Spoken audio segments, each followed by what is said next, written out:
Hi,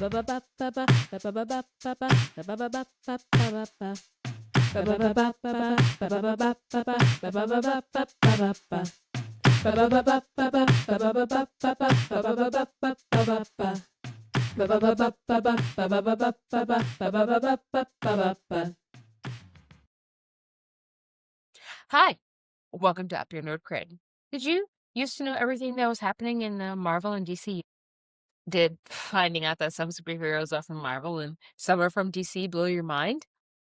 Has keeping track of everything happening there and then realizing we're only talking about the comics universes, not the cinematic ones, and the different universes with their own multiversal crisis have gotten a little bit out of hand? Well, don't worry. Up Your Nerd Cry is here to talk about the gods cosplaying as men, the men cosplaying as gods, and how much the cinematic universes are really leaving out.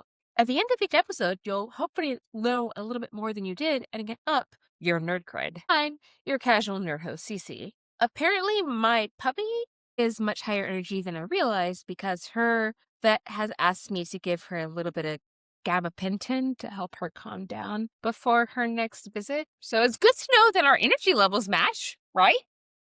Yeah? And I'm your expert nerd host, AM Diaz, who is a year older, but not remotely a year wiser, and who is currently reliving his 80s baby life with a new trailer of a certain blonde himbo in fetish gear with his talking tiger, magic sword, and mincing skeletal foe. Okay, well, that is a little bit about what we're talking about today, but okay. I imagine that the He-Man trailer coming out is something that is going to warm your heart because of your history, because he ain't new to it. He's true to it, okay? And he's also our resident expert nerd. Expert. I will say that I don't think that he's going to be able to downplay how awesome he is that much longer, mostly because I think he's forgotten more than most nerds ever know. But it's important to make sure that we are pointing out that I'm going to be asking him all kinds of burning questions each week. But, listener, we want to make sure that we clarify that just because we are making sure the format is clear doesn't mean that we're actually skipping out on the format, okay? So, what are we nerding out about, okay? We can nerd about all kinds of things, okay? It does not just have to be heroes and villains, okay? And the people who have read Sasha Riley's testimony have been having a collective, oh, that makes sense, about the Orange Menace's consistent diaper use. Ugh. Ontario, Canada is forecast to have one of the coldest temperatures on the planet coming up soon. Ironic with the heated rivalry of Canada. Well, completely separate, Dolly Parton's birthday was on January 19th. Aww. So, Em, what are you nerding out about? Well, funny about birthdays, as we previously mentioned, I had mine this last Monday. So it was a fun time. On Sunday, I went out with a bunch of friends, drinks and hanging out. And then recently, my favorite comic book writer of all time shouted me out by wishing me a happy birthday with a page from one of her most recent issues of Uncanny X-Men. And of course, I'm talking about the amazing, talented, and delightfully internet trolly Gail Simone. Hey, Canada doesn't have pickles at all. Canada has no pickles. But yeah, that absolutely made my day. Like I say, Gail Simone has been my favorite writer for as far back as of all time. It's like I remember her writing the Birds of Prey comic back in the day, fell absolutely in love with it. Later on realized that I had been following her even longer than that because I had followed her blog about women in a refrigerator. As not everybody knows, time has passed, but the term women in refrigerators was coined by Gail Simone when she realized how many women were abused, tortured, and killed for the sake of a man's story. And she named that after the girlfriend of Kyle Rayner, the Green Lantern, whose girlfriend literally was killed and stuffed in a refrigerator to motivate him and his story. That is, honestly, is such a messed up trope that they have it. And the fact that women in refrigerators is something that is so easily understood by pretty much everybody who is not the marketed to demographic. Yeah, I mean, it's like that term is a more recent thing, came out in the 90s, but the concept has been around for ages. I mean, and pretty much every bit of fiction occasionally will have the kill the girlfriend to motivate the male protagonist character sort of thing. But Oh, yeah. thank you so much again, Gail Simone, for, the shout out, for the birthday wishes. It was really sweet because called me her Nightcrawler. And yeah, that just put the biggest smile on my face. Not gonna lie, I did possibly tell everybody that I knew that Gail Simone shouted you out as Nightcrawler, and I'm just like, that's my best friend. He's super cool. And Gail Simone knows when his birthday is. So, also, realistically speaking, podcast listeners, if you want me to talk about what it is that I'm nerding out about, I genuinely don't know what it is that I could possibly be more excited about than my best friend since I was 12 getting a shout out from the comics writer that like guys, I have been trying so hard to be cool, okay? Like so hard. I am not cool at all, okay? Like my best friend is so cool, okay? Like Gail Simone knows when his birthday is.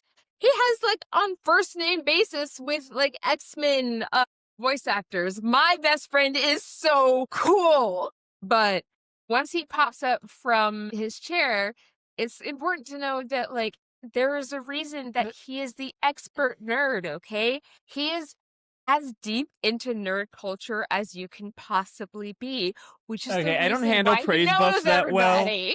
I don't handle praise buffs that well, so please. Really? Huh. That's weird. It's like you have some strong Capricorn energy that you're demonstrating. That's crazy. That's So crazy, moving on to a different topic. except for it's Aquarius season now. But the important part is you are very cool, and I'm really excited to be able to tell you that you are very cool and that Thank you you. cannot sit there and like downplay yourself anymore. So we're gonna take a quick break for me to get AM to actually just like stop blushing like a huge crimson. And we'll be back to up your nerd cred. Welcome back. So podcast listeners. Last week, we talked about how Gen X and Millennials had a really unique experience with how we got the 22-minute toy ads that marketing execs tried to pass off as epic storytelling. But I think that one of the things that's actually really worth talking about is what was in those cartoon blocks that we had growing up, right? What was able to shift the tone for keeping nerd culture going through the shifts in medium, right? I personally am planting my flag. I'm planting for the podcast that the ubiquity of Saturday morning cartoons was able to really introduce people to characters who would have languished in comic shops to create new fandoms and sell just so many toys. So how many Thank you, toys did you deregulation. Yeah, so many toys. I mean, okay, look, even though Ronald Reagan and George H.W. Bush and them, they made it clear they were really only so interested in what it is that the children were watching. Realistically speaking, advocates had to work to make sure they could get some rules into place to establish that there had to be a certain number of hours of programming that was educational and informational, right? Yeah, it's very ironic during that period, considering the fact that was like they deregulated what could be put on television enough to allow toy companies to create these massive commercials. But at the same time, they were also like, well, we wanted to look like we're doing good, so we're gonna make sure that they all have morals and lessons. Mm-hmm. There, Yeah, it no. was a very interesting time for being a child back then. Yeah, well, at the same time, like broadcasters were trying to figure out how to make sure that they were putting enough hours into like the child friendly TV so they could realistically focus on making sure that their airtime had the most effective ad buys, okay? Mm-hmm. Like let's be honest here, okay? And the easiest way for them to do that tended to be to just like put the cartoon sort of like ad blocks, put them together between like sort of like 8 a.m. and noonish on Saturdays. Because this is when the kids are up, but the parents are otherwise occupied. Yeah, And it's kind of shameless because, this was the 80s. And, well, latchkey kids was a thing at the time. So latchkey kids, it's no, kind no, of they it's kind of insidious how the television and toy industry were aiming for spots where parental supervision was at its minimum. Okay, but at the same time, they had Cyndi Lauper asking people at 10 o'clock, like, hey, it's 10 p.m. Do you know where your children are? I told you All right, look, last night, no. parents in the 70s and 80s, they weren't really required to be aware of what their kids were doing at any given time, honestly. Let's Ironic considering the "won't somebody please think of the children" was constantly being thrown around at the time. Yeah, but most Gen X and Millennial children remember being put out of the house at some point in time and being like, you cannot come back in here until XYZ time frame. You need to be Oh, we playing didn't even have outside that. away from me. The rule back then was you come home when the street lights turn on. And honestly, not before then, unless you need something to eat. And even then, get your behind out of the house. Because if you come inside for too long, that's where you stay. So Not really. again, no. That's Black parents' houses were also Oh, different. okay, Like that was you yeah, had to that be that like was we had to be very strategic about when it was that we went back inside because if we got caught inside too much, we would be stuck inside for the rest of the day. Like we couldn't be running in and out of the house all day. Oh no, There see, were in my yeah. household it was you went out and they would encourage you to go out so you were not inside watching TV or playing video games all day.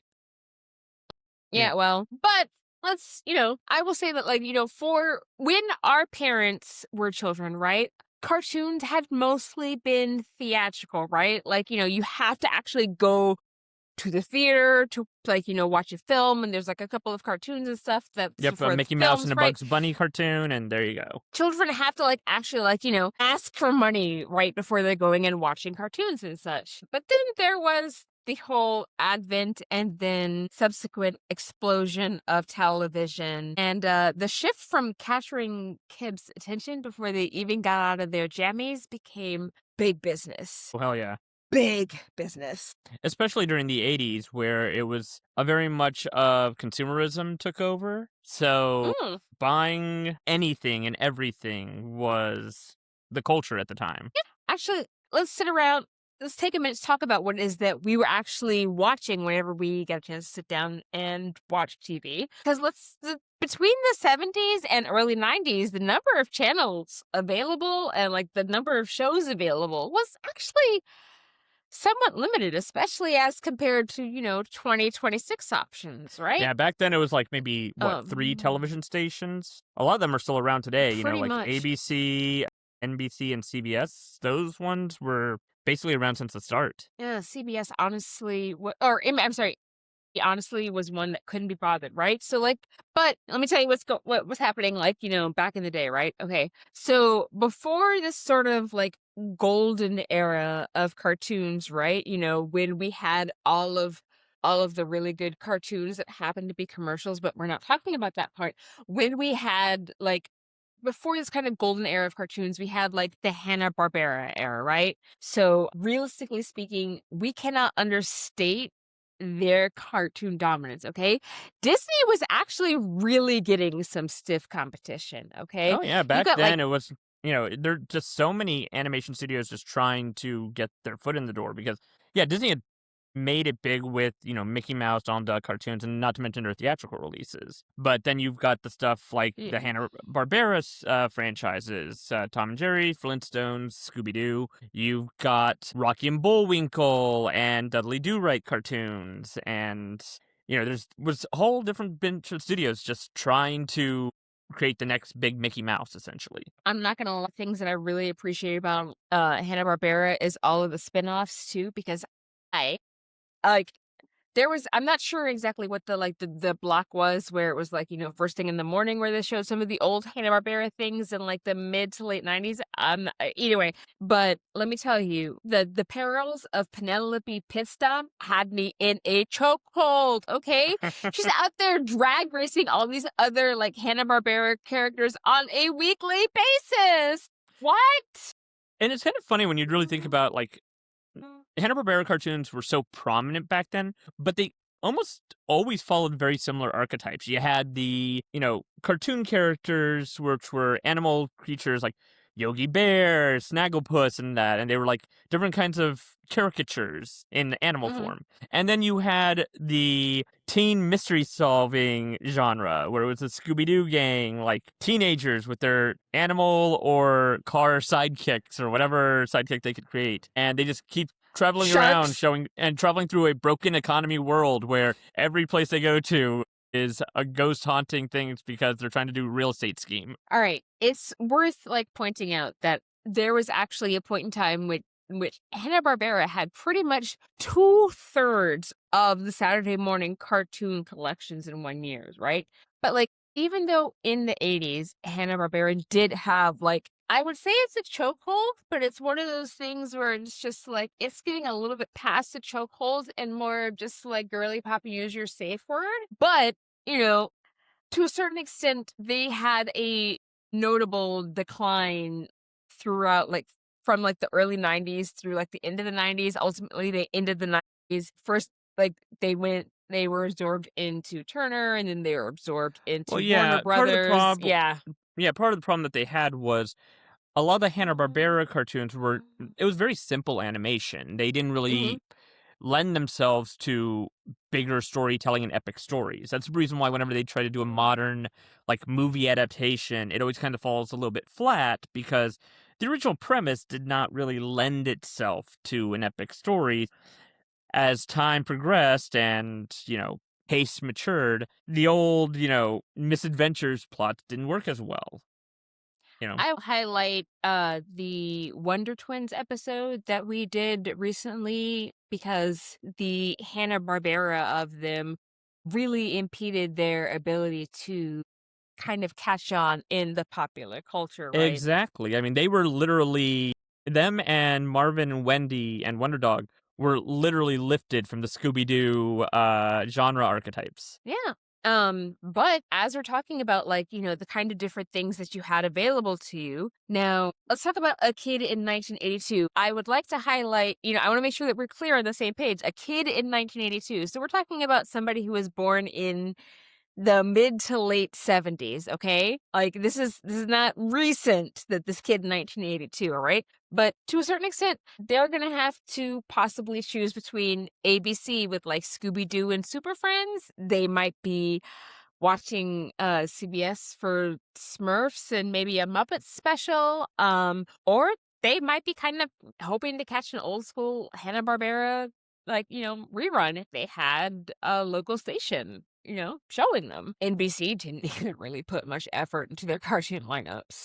Yeah, from what I understood, NBC was trying to focus more on adult programming because they thought that was where the real money was. Yes, they're so fancy. The money that children have has never actually been a incredibly lucrative thing and does not create revenue streams that last for, 20, 30, 40 years or so, right? But I would like to point out that a kid in 1992, so the age that we were, 92, I was what, 7, 1992. As children of the 80s and 90s, I mean, yeah, the 80s had, like, especially the early 80s, they were still kind of progressing from the old Hanna-Barbera style into more, I'd say, almost action-oriented storytelling. I Mm. mean, we still had that back in the 70s and 80s because we had stuff like the Johnny Quest cartoons and Space Ghost, and those ones were action adventure stories, very much Kind of the annoyed the parents for having a little bit too much violence. oh, yeah.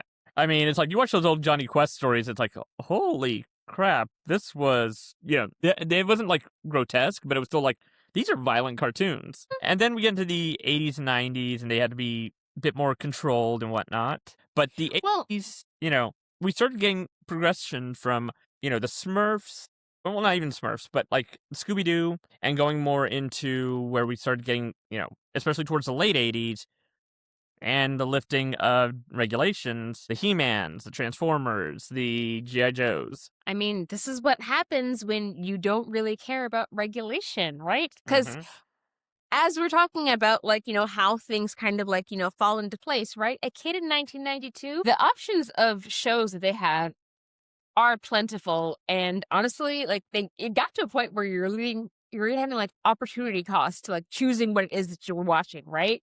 Because I mean, let's be honest, the major networks aren't exactly encouraging like you to watch like, cross network wise, right? So they really wanted to like make ecosystems of whatever it is that they were showing to keep you hooked, right? They wanted to make sure that you stayed, from one show to the next to make sure that you were watching the next commercials and stuff like that. And I mean, look, we didn't exactly have TiVo back in the day or DVRs or what is the most is it just I, straight streaming, like pausing streaming right now? I don't know. yeah, it's more or less streaming services at this point. But I mean, back then we did have VCR tapes and stuff like that, so we could still record that other show. We would just have to make sure we had the TV on in a different room if you had more than one TV, recording it while you watched the other show in the other room. Yeah, but if your mom was not as flexible Mm. and she was not quick to be like, "Oh yeah, let's go ahead and record the Saturday morning cartoons for you to watch when you can't actually watch them on TV." There was a lot that you were missing out on, okay? Like whatever shows that you actually like, tried to pursue and such, there was an active like opportunity cost, okay? Like so if you're watching Saturday morning cartoons on ABC, you're generally like you're going to be missing out on whatever they're showing on like CBS or whatever else. Like 92, I think that Fox Kids and Kids W had actually like gotten started. Yep, But that's where we started getting the big nice shows. oh yeah. You know, Um, you know, Batman the and this is Animated. Yeah. well, I was gonna say like this is where like cable and networks and everything like they start like drilling down and like they start giving you more options, right? So did you watch Doug and Recess? Were you like a Darkwing Doug, Duck yes, fan? back on Nickelodeon. Recess, that one kind of fell a little bit after my time. Like, Mm-hmm. on the cusp of it, but it was one of those I'd never really watched when it was on. I've watched it retroactively since then, and I did not realize how much it still hits today. I mean, a lot of the really like solidly diverse shows tend to still slap, but like the fact that like Darkwing Duck and and everything like that got incorporated. Like Disney bought ABC for a reason, okay? Mm-hmm. They The have Disney a Afternoon. they have a lot of nice family friendly kind of vibes, right? Like you can have the whole family can sit down and watch whatever is playing at any given time, right? Yeah, and it was a brilliant move by Disney because at the time they still had the Disney Channel, but that was premium cable. You had to pay extra for that. So they wanted to be able to like have their stuff more readily accessible to the people who couldn't afford cable. They had to watch, network television, and Bunny that ears that were was much brilliant. cheaper than actual cable bills. Exactly. And for those of you who are too young to remember, rabbit ears were these things that were put on the top of the TV, and they picked up TV signals to your TV, and if you moved them the wrong way, it all turned fuzzy. God, we aged ourselves in this episode. I don't know what you're talking about. Like ABC was like a nice family friendly like channel, right? But maybe you wanted to like be more about like the original X-Men cartoon and like Batman the animated series and like Power Rangers, right? Yeah, that was the thing. It's like where ABC was more family friendly. I'm gonna use quotation marks because you watch some of the Disney Afternoon, and some of those episodes and shows could get into some surprisingly complex storytelling. But then you go over to Let's point Fox, out and that like that's the original Disney or the original Little Mermaid story had her actually like cutting I'm not even talking a about the whole movies. bunch of stuff. I'm So talking. It's like if you ever watched like the pilot mini movies that the Disney Afternoon cartoons did for like Tailspin, DuckTales, Darkwing Duck. It's like shockingly darker stories sometimes. Like Tailspin had it to where the climax of the first like 5 episodes involved Don Carnage invading the city and destroying it with his high-powered laser. It was literally a terrorist attack. Like you say, it got dark for a kids show. But then also you switch over to Fox, and that's where it's like sometimes it wasn't as dark, but it was adventurous. So Power Rangers, they for were action example, figure cartoons yeah, they were action and figures. live action. Yeah, because you had like right there. Batman the Animated Series, which was dark storytelling, but it was still episodic. You know the hero's going to win at the end of the episode. Power Rangers was generally following the same formula of monster attack, heroes fight, moral lesson at the end. Although I would like to make a quick moment to point out that the Party Patrol was looking real crazy, and even in the 90s, there was there were a few times that like I saw them get kicked. Well, we're supposed to be kicked up a hill, And it was so obvious that they had actually rolled down the hill and they were just like reversing the footage. It is not the kind of slick production thing that like you might be Oh used to god. today, If you ever want okay? to talk about Power Rangers and their use of hills, we would need like an entire episode dedicated to the baby carriage scene when they introduced the 3 replacement Rangers in season 2. Oh, Because yeah. Anyway, I watched that one, I'm just like, what were you on? so, but like going back to like, Fox Kids as like a whole thing, like they're very like action figure oriented, right? Like even like Mhm. later on, right? They had big bad Big Beetleborgs. bad Beetleborgs. Now, like on the one hand, I appreciate the whole like just by jamming free to ghost aspect of it, but Beetleborgs? That's what we're going. We're trying to figure out how to make like action figures, Hey, and so we've to got be Beetles. to be fair, Beetleborgs were based on a Japanese Sentai series, like Power Rangers was, and that show that it's originally based on, I cannot remember the name of it exactly off the top of my head, is ginormous in Japan. It's one of the most popular franchises around. Not surprising that they tried to adapt that, especially considering the fact that a lot of their designs were like Beetle themed for a while. I respect that. They also, I will say that like Fox, Fox Kids had like had a partnership with Burger King back in the day too, which was Oh yeah. I still it remember was when Fox Kids came out, they had a magazine that they were sending out, and it was a toy advertisement. It's like they were promoting all the shows, but they also had like inserts of all the action figures and toys for all different shows that had them available. getting those ads that Hmm. they pretended was a magazine. Like how now children. You may not be aware of this, but back in the day, they would sit there and have the whole ads things about how like ask your parents to like sign you up for blah blah blah blah blah, right? It was a whole thing. Like go look at the vintage Nickelodeon magazine ads, okay? It was that kind of vibe. Yeah, or the Disney afternoon magazine that they used to have back in the day. Oh, that too. I Like think I still have those in my parents' house somewhere. you are much cooler Disney than I Adventures, was. that was the name of it. Disney Adventures. Yeah, I would only be able to get it on like kind of an ad hoc basis whenever my mom was in a good mood. So, yeah. God, and excuse us, listeners, as we turn to dust. No, obviously we are vibrant and youthful because obviously this was like, what? Like this was like maybe 10 years ago? 15 at most. That's my story and I'm sticking to it. Anyway, right?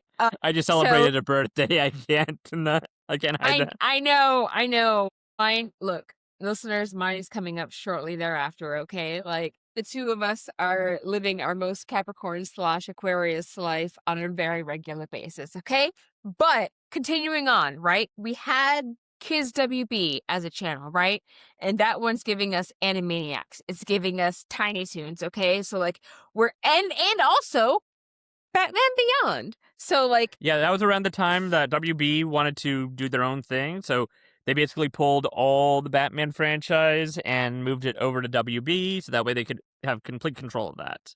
I But then mean, they look, canceled it makes Batman and Superman to do Batman Beyond because they wanted a teenage version. Which, granted, it came out they're so good, but still. they're trying to make sure that they like, keep the audience engaged with ages. Look, at least they had Batman Beyond. They didn't decide that Batman had to somehow or other become like a high schooler again so that people could Actually, that relate was the to original him, okay? premise. That was No, what no, they no, no, no. wanted. No, Yes. because Terry McGinnis being a high schooler is not the same thing as Oh, no, no, Bruce no. Wayne becoming a high No, that's the schooler. thing. That's the thing. The original thing that the studio wanted was they wanted them to take people, they wanted to cancel Superman the Animated Series and Batman the Animated Series, and they wanted to do a Bruce Wayne in high school type of show. But the showrunners who were working on Batman the Animated Series were just like, no, we're going to do our own thing. And they decided, we'll have Batman in high school, but we're going to do it in the future. And Bruce Wayne's going to be the mentor figure. And we're going to not focus as much on the high school aspect as they wanted them to.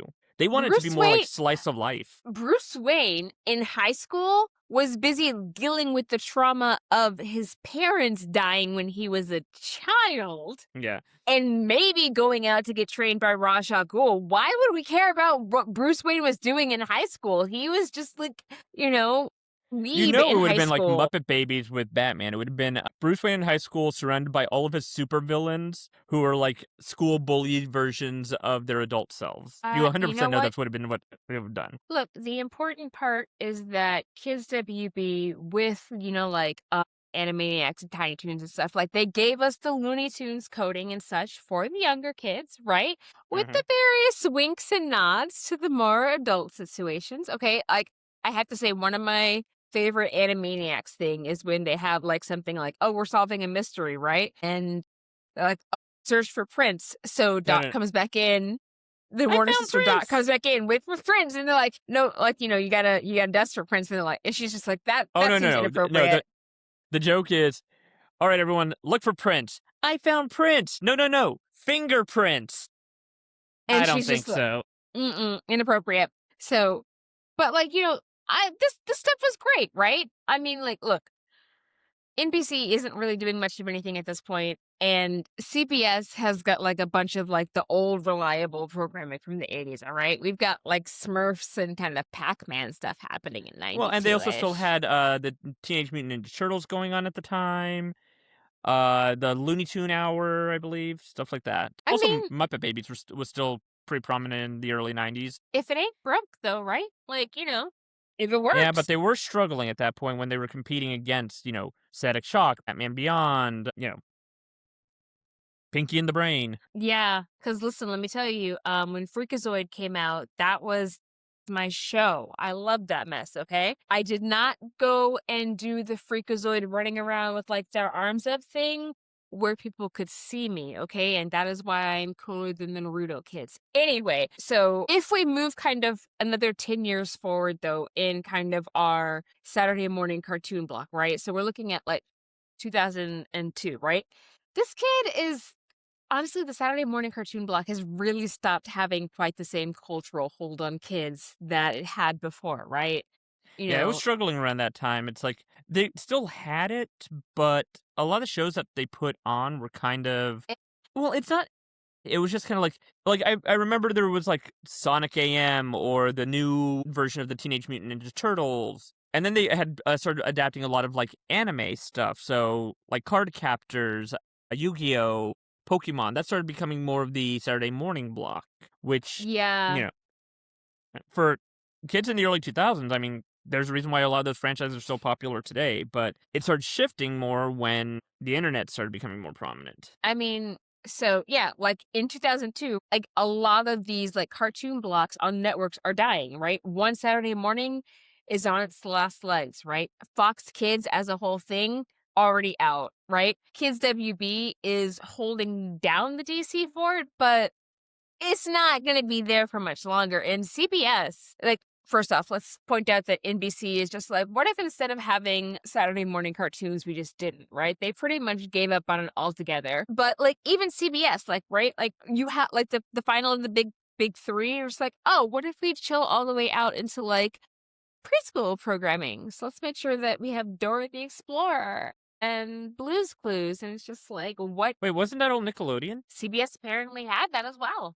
Who owns CBS? Is that Paramount?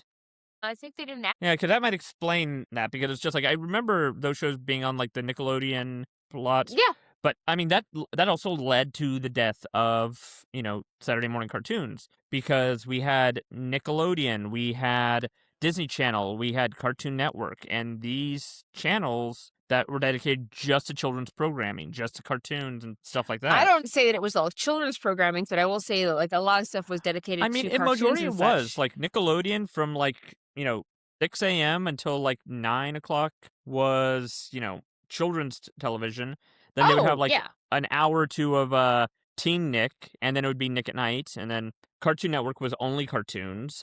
Yes, but I would like to make sure that we are putting some respect on Snick, okay? Because all that is the reason that Kenan Thompson has been the longest running cast member on SNL, because he said, I can only do sketch comedy for my life, and that's all I am going to do until, like, I am very old. Fair enough. But, like in 2002, like if you really desperately wanted to watch cartoons on Saturday morning, you're probably going to be looking at Cartoon Network or Nickelodeon, right? Hmm. And even those can only show one episode at a time, right? You don't have the same, like, like, I can watch this on ABC or this on NBC or this on CBS or Yeah, this on blah, blah, blah, but 'cause you did have the fact that since it ran all day, you didn't need to worry about that because you could watch one set of shows in the morning, then watch the other shows you want to watch later at night because of the fact that, especially with Cartoon Network, they had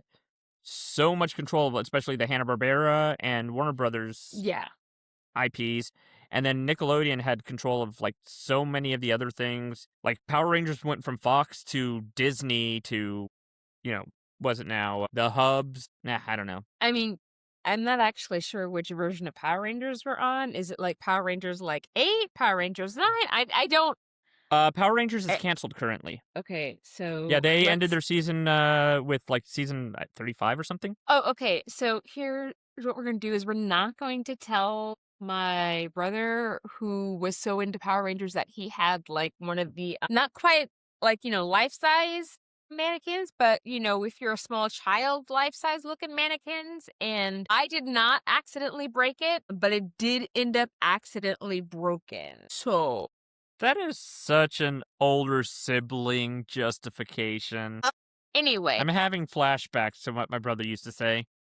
the I'm important calling you part out, Eric. The important part is that in 2002, though, right? Like, we already had, like, the beginning of the, like, advent of the internet, and so, like, there's the market segmentation that happens when, like, you have, like, a few different channels who are showing different, like, blocks, and then there's the market segmentation that you have when, like, you really get into the internet, okay? Because, like, did you watch Finsler films in the early 2000s, 2010s? Do you know what Finsler films are? They are basically somebody who has taken the PSAs from G.I. Joes and made a whole bunch of ridiculous parodies of them because so much of the content that we were watching was online that people were just able to start remixing things, right? Especially once YouTube came into existence. Thank you, Janet Jackson's titty, but also I am very sorry that you were exposed in front of God and everybody like that. Mm-hmm. On a But side note, fuck you, Justin Timberlake. for real, for real, for real. But so it's important to point out that, like, really marketers in the 80s and, like, the early 90s, they were in, my God, they were in, like, a real sweet spot, right? Because, like, they have a captive and semi-fragmented market, right?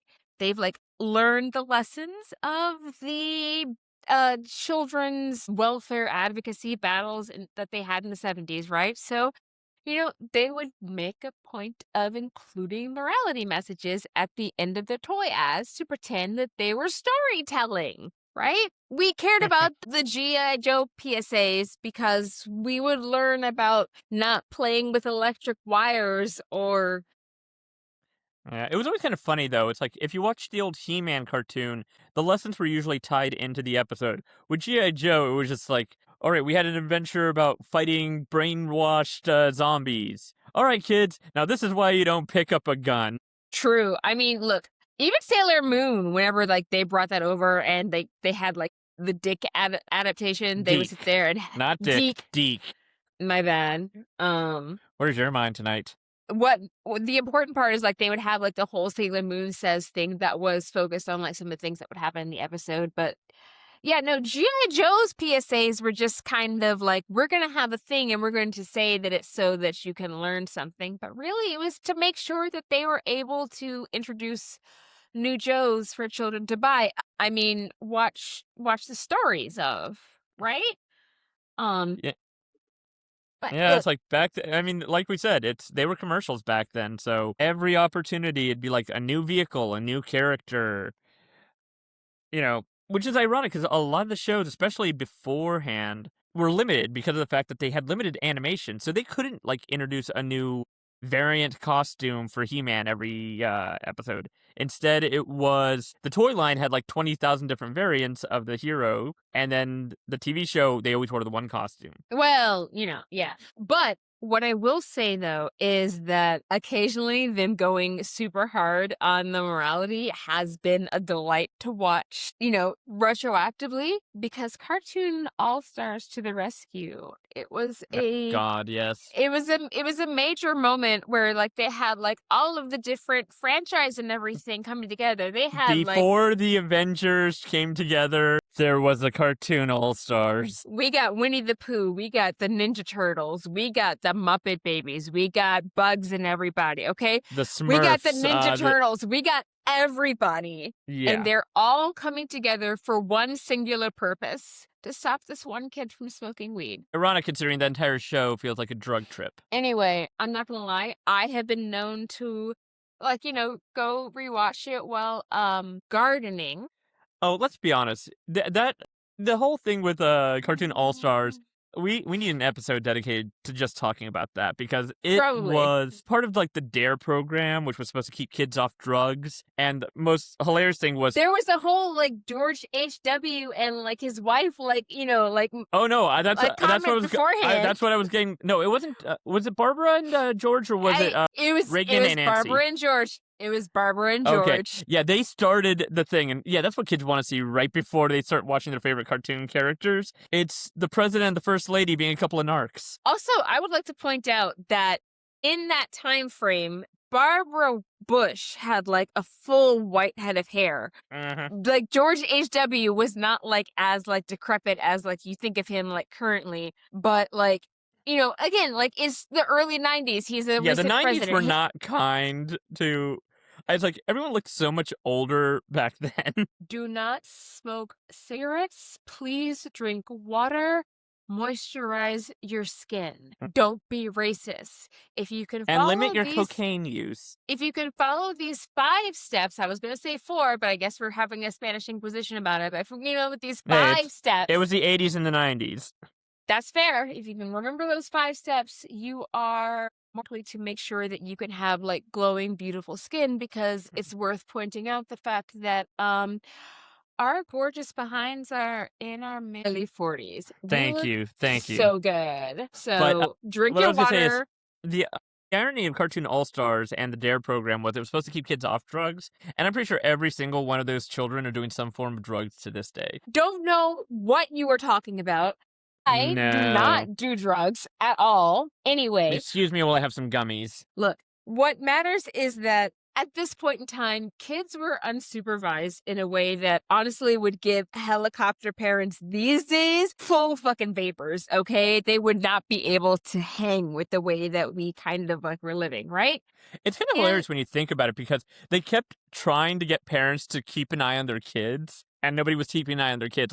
Remember it's 10 o'clock. Do you know where your kids are? And that joke about, I told you last night. No, that's exactly how it was. They had all of the 80s celebrities asking parents where their children were. And listen, I know that if you are living your most Gen Z, late Gen Z life, you think that we're talking just a whole bunch of, they are very real. They are so real. It is ridiculous, okay? They did not pay attention to what their kids were doing back in the day, okay? Mm-hmm. And so here's the thing, though. Also, once you stopped having to get money from your parents to go to the theater and you could just watch cartoons at home, then you have a whole lot of just freedom and flexibility to do stuff in this time frame, okay? Yeah, it's I'm mostly surprised a lot of us aren't dead considering the stuff that we did. In the shows where they show a group of kids walking around into an abandoned building, and you're just why would you be dumb enough to do that? We did that on the regular back then. We would walk into the woods, find an abandoned building, and make that our clubhouse. If you are going to drink from the hose, make sure you let it run for a few minutes just in case, and then you can drink from it. Oh, but that's where the best metal taste came from. We were born in the 80s, okay? There was a lot of stuff that was happening, okay? And it's worth noting that during the 80s and early 90s, right? Reagan and HW were really not known for their love of any kind of regulations that might impact bottom lines, right? Yeah, they were happy to regulate anybody's self-expression, love, identity, gender, but not money. You do not count.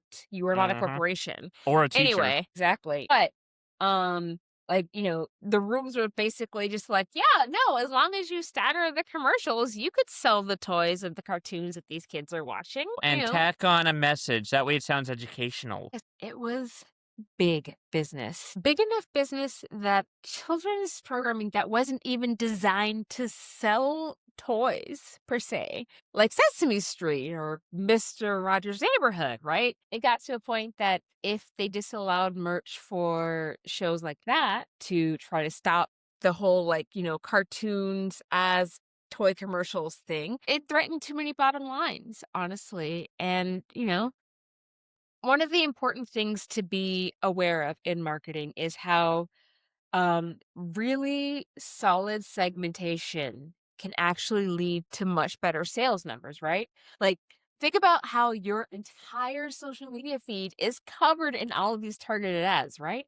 It's because how much strongly marketers are able to sell you things if they can put the right thing in front of you, right? If the show blocks are mostly action focused, then you're probably going to be able to get kids to buy race cars and toy guns easier than it might be if the blocks that you have are focused on the magic of friendship, right?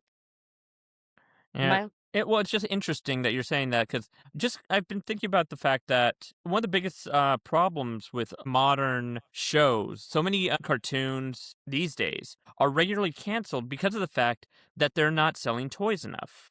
This mm, was a reason why a lot of shows that were really good got abruptly canceled. Wolverine and the X-Men, several of the Batman cartoons, a couple of Ninja Turtle cartoons.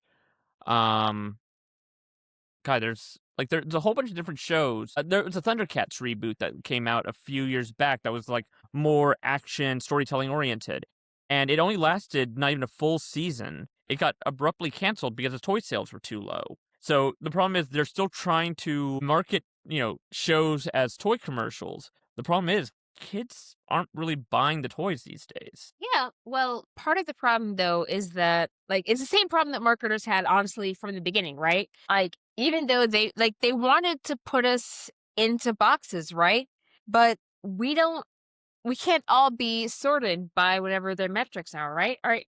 Like, I'm gonna tell you right now, I was a kid's WB and, like, Fox showgirly, okay? Like, I actually would get the tie-in things from Burger King. I really enjoyed watching, the da-na-na-na-na of, like, the original X-Men kind of thing. Like, that was the kind of thing that I was into. They might have expected me to be more into, like, the kind of My Little Pony or, like, Garfield and Heathcliff kind of things, but I was not. Like, right, and you know what that's Oh like, yeah. right? I So was watching everything back then. X-Men, Batman, hell, even Garfield, I would watch that. I mean, there's a certain amount of it too that the fact that reruns were actually honestly the main way for people to be able to, like, be caught up on things as Yeah, and it was much as especially possible. hard because, reruns, if you didn't watch everything all the way through, it would be weeks or months before you got that rerun episode you missed. Yeah. And And now with there streaming services, it's like, oh, what was that episode? Click, click, click, unless it's banned. well, there's that, but, like, even, like, some of the good episodes, like, you would sit there and be in the middle of something, and because there's something happening in the world, that episode would get preempted, and you would have to hope that, it would come around again in some version of a timely fashion, like, make Mhm. sure that you take note of the episode title so that whenever they have reruns that you can be like, "Oh, let me catch up on this."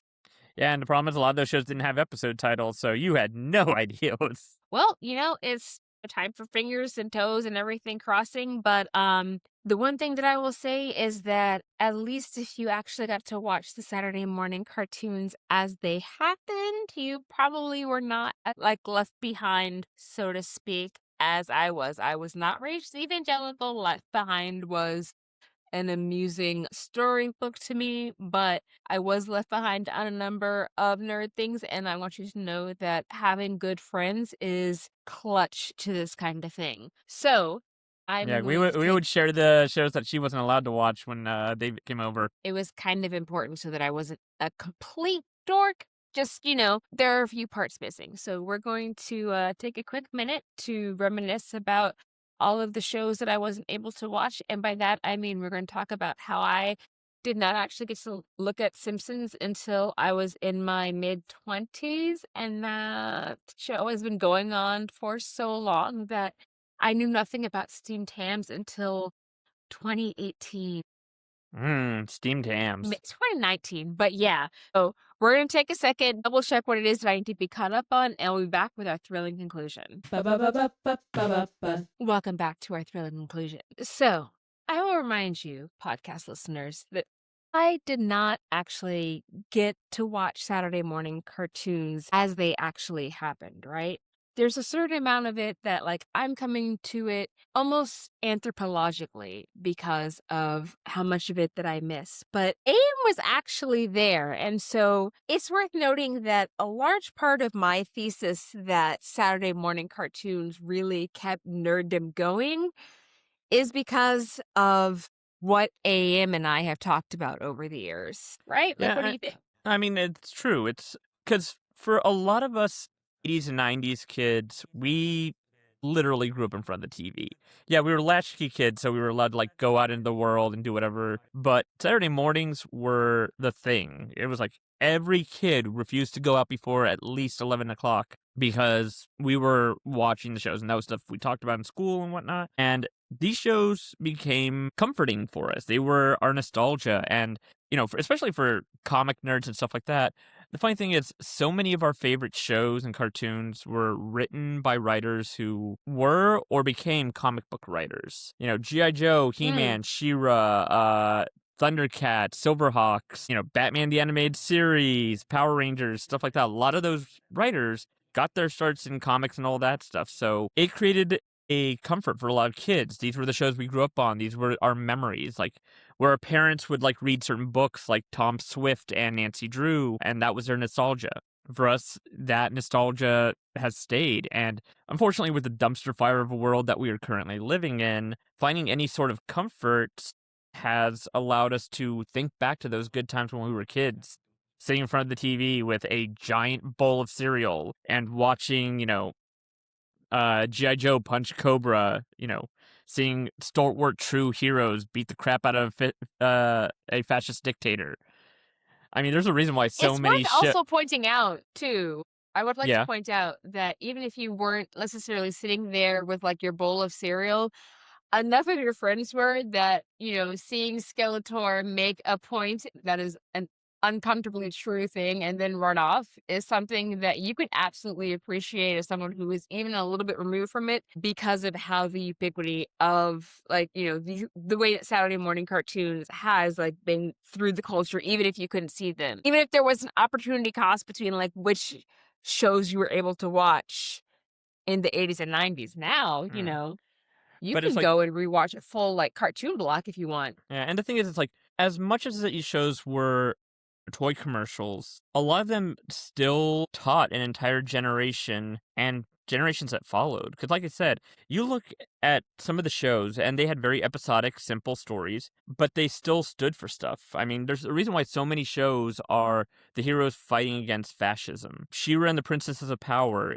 She-Ra is not part of the ruling class of that story. She is part of the rebellion fighting against the fascist dictators who've taken over. I mean, G.I. even Joe the is trying Care to. Bears are, Yeah, like, like, the Care Bear stare is all about love and warmth and family and stuff like that. G.I. exactly. Joe, like you said, is fighting against Cobra. And those stories that we grew up on, as simple as they were, or as corny or as silly as they were, they taught an entire group of people how to be strong, how to be good, how to believe in what's right. And that created nostalgia. It's And weird. those stories have been getting because of nostalgia and the love of what those stories symbolize, has allowed those stories to be retold and redeveloped and remade into even stronger stories than they were before. So it's like where I will She-Ra say was that very even with episodic. stuff being remade, right? Like, because don't get me wrong, like watching She-Ra and Catra sit there and be gay as hell at each other was a delight.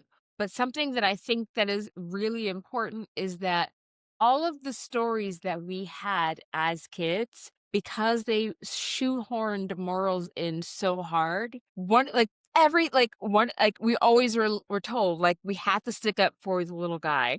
We have to sit there and make sure that, like, if somebody is being bullied, that we do something about it. That it's important to share. It's important to make sure that the people around us are comfortable. It's important to treat the people around us as equals. And I do think there's a certain amount of the whole, like, be good children thing that they were trying to teach us ended up teaching us to be good citizens. And then people are surprised why so many millennials and Gen Xers and Gen Zers are woke. And it's because we grew up being taught that's how you behave, that's how you treat people with respect. And we took those lessons to heart. And that's the thing. Those shows may have been, 22-minute toy commercials, but they had an impact on on all of us. So, and that's the reason why it's like with new adaptations like She-Ra and the Princess of Power or the upcoming He-Man movie that trailer just dropped. Oh yeah, you told me you were starting to talk about that. I want to hear more about it, actually. Yeah, but it's like those.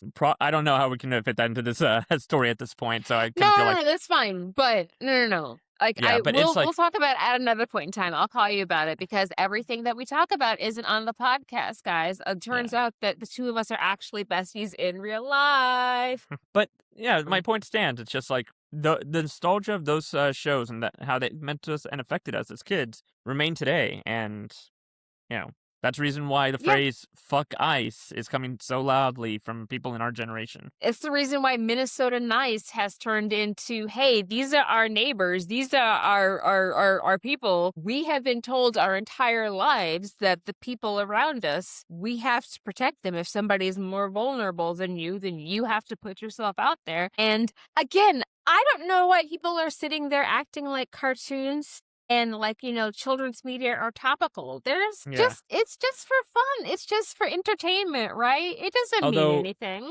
You gotta admit, it's scary as hell when you've got people from our generation and following generations who have completely missed the premise and point of the media they consumed. Yeah, but it's worth noting that there are some people who didn't necessarily think that Ralph Macchio was the hero of Karate Kid. Mm-hmm. So, to make sure that we are not sitting there spending the end of this episode being completely depressing, let's take a moment to talk about some of the things that should be on your calendar for this week as things happen. So, it's worth noting and shouting out that on January 24th, 1930, John Romita Sr. was born. So John Romita Jr. was also a Marvel writer, but John Romita Sr., and there's a reason, both of them are prolific enough that we have to make sure that we point out which is senior and which is junior, but they're a comic writer dynasty at this point. Yeah, it's pretty impressive. Less exciting, though, is January 28th, according to a 1975 Marvel calendar. The day Gwen Stacy died. The original woman in the refrigerator. Yeah. And, the real question is, would her neck have snapped if he did not cast that web? That's a story that many writers keep touching on. The number of times that Mary Jane Watson has been thrown off a bridge at this point, where Peter has to save her in a way that he couldn't save Gwen. Seriously, by the time I'm in my 50s, it'll have probably happened another 20 times. Okay, but it was super cute when you saw Andrew Garfield holding Zendaya and you could see him being really happy to be able to save the love interest because that was really sweet. Anyway, it was sweet. And it was also traumatic. Listen, this is Aquarius season. We're done dealing with feelings. Feelings exist. We're going to keep it pushing, okay? We have January 29th, which is Arthur Curry's birthday. Arthur Curry. Happy birthday to Aquaman. You are absolutely useful and you have really good powers. I will, anytime somebody makes that innuendo, I'm always just like, he rules 90% of the world. Yes, he does. But here's the problem. Also his wife can freaking ruin everyone's day. Sir, we grew up in Nebraska. Yeah. So, Mara is a bloodbender. I believe you, but I just want to point And out, Aquaman like, currently has her power, so now he's a bloodbender too. But Okay. I'm kind of curious about the January 29th because, funny enough, we've got like 5 different versions of Aquaman who, like, where some characters have remained the same across stories. Mm-hmm. There are legitimately like different interpretations of Aquaman. That's fair. So it's like, DC's which calendar Aquaman's is birthday is kind this, of I like wonder? floating sometimes. But as we're continuing on, like as we're wrapping January up, we have actually something I want to really highlight that seems really it was really cool to me, right? So we have Black Rider number 200, right? And you're like, I don't know what Black Rider is, right? Okay, well, it's because it was originally published in Timely Comics, right? So before Marvel, right? But was Marvel, right? We had Timely Comics. And this character actually was like so incredibly popular in Brazil that once the American material for the character from Marvel and everything ran out, the publisher, Rio Graphica, just continued by having them like do original Brazilian stories to keep it going. And something that started before World War II in 1969 hit issue number 200. So just as a reminder, comics and like, graphic expressions of art, life, universe, and everything else are universal. All right. Because the Brazilians are out here taking like Marvel properties and making them their own. Which, I think it's pretty cool, right? Yeah, I'd agree. All right. So, well, listeners, we have come to the end of our podcast. I know. How is it over so soon? Well, good news. Our next episode is going to be coming out next week. You're also more than welcome, of course, to listen to this episode again if that's not fast enough. Or you can always join our Patreon. Nerd cred takes time to build. But if you got a solid start in the 70s and or 80s, you probably have enough psychological brainwashing from the TV ads. I mean, like the TV shows that you watch that you've probably forgotten more than a lot of these newer kids have ever learned. And it's time to mention that we have an Instagram. We're on Apple, Spotify, and YouTube, and working to expand our reach. If you like this episode, make sure to rate, review, and subscribe, especially if you're trying to up your nerd cred. You can follow us on Instagram at Up Your Nerd Cred Pod. If you're looking for me across platforms, I'm at Kiracy Davis, CIRACDAVIS. And I'm at AM Diaz Art, AMDIAZART. You can yell at me about continuity errors or show your fan art or discuss whatever nostalgic show you grew up on that turned out to be a giant toy commercial. Show him the good nostalgic fan art. The real good nostalgic fan art. You know the kind. Anyway, yes. And if you have a burning question that you want us to discuss so you can up your nerd cred, make sure you like and subscribe, leave comments, and if we pick your question, we'll shout you out at the discussion segment. We need more questions. We haven't done that much yet. Yeah, send us more questions. Like, listen, we will go ham on what it is that we're talking about, okay? Anyway, we've also launched the Patreon, right? And so you should definitely follow the link that's in the show notes to join it. You should also get your friends to like and subscribe to like the podcast and your family and the coworkers that you trust not to be weird about listening to the same podcast as you. And is your gynecologist actually someone that like? And good night, everybody.